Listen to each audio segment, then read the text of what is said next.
Hey guys, today we're going to be doing an honest review of LEMFI, and is it the best international money transfer, service? So first of all, I'll give you the pros, I'll give you the cons, and let's start with speed.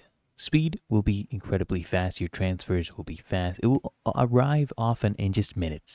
So in that case, it's fantastic for when you need to get money to someone quickly.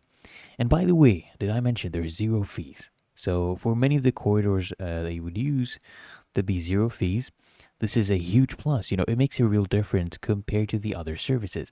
The app simplicity also, the app is clean.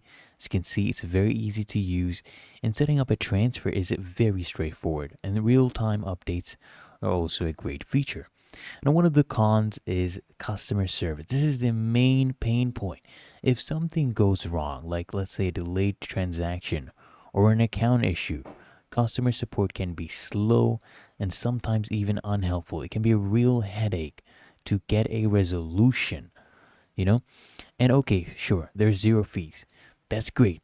But you should always check the exchange rate. It's often competitive, but it's not always the best on the market. So that's where they actually make their money. So keep that in mind while you make your decision.